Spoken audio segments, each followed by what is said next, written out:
fait, je réfléchis à ce que font nos voisins européens. Il y a l'Angleterre qui a le National Trust, qui lui permet de prendre en charge ce type de bâtiment et de leur donner un destin un peu différent de celui qui était sa première affectation. Et il y a également l'Espagne avec la chaîne des Paradors, où ils récupèrent la plupart des vieux châteaux, des forteresses et de différents bâtiments comme ça, les ouvrent d'une manière très intéressante et très adaptée en quelque sorte au lieu pour en faire de l'hôtellerie plutôt de grand luxe. Et là, il semblerait que sur Toulon, il y a quand même des opportunités extraordinaires dans cette deuxième possibilité, bien que ce soit un peu trivial de le destiner à l'hôtellerie, c'est quand même une solution envisageable. Il se trouve que le fort de Croix-Faron, vous dites qu'en effet, il conserve des activités de transmission, mais en fait, il y a aussi beaucoup de transmission à partir du Coudon et du fort du Montcaume. Donc, éventuellement, cette spécificité de notre plus beau fort toulonnais, on pourrait peut-être la transporter ailleurs. Le fort du Coudon n'appartient pas à la marine, proprement dite. C'est la Direction générale pour l'armement qui l'utilise. Vous avez remarqué qu'il y a des espèces de radars. C'est ce qu'on appelle une station de trajectographie. Il y a un centre d'essai de missiles à l'île du Levant, c'est pas un secret, on peut le dire. Quand on essaye des missiles, il faut voir comment ils se comportent. Le fort du Coudon a essentiellement cet usage. Il y a un peu de transmission aussi, mais qui ne sont pas forcément de la marine.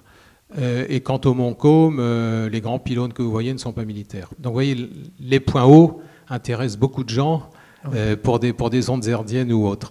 Je vous remercie de citer effectivement ce qui se passe en Europe. Il faut toujours avoir ce qui se passe ailleurs.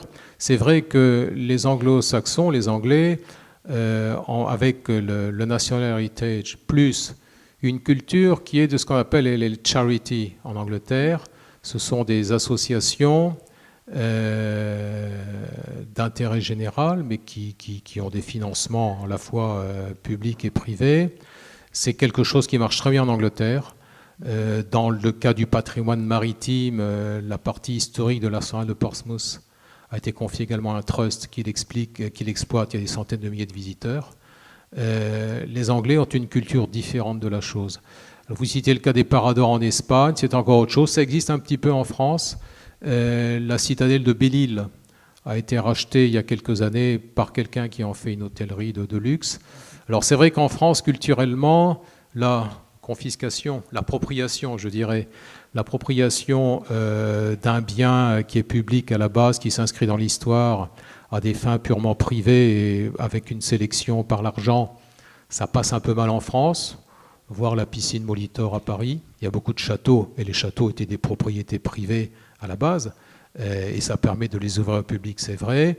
En matière de fortification, on est sur une approche qui est un petit peu différente. Les fortifications ont été édifiées avec les impôts des Français pour leur défense, et la question qui se pose quelquefois, c'est est-il justifié de les privatiser ? Alors, mais je suis d'accord, je pense qu'il faut une approche nuancée. On a besoin en fait de toutes les bonnes volontés. En plus, un ouvrage fortifié, s'il est protégé au titre des monuments historiques, ça va être difficile d'y faire n'importe quoi.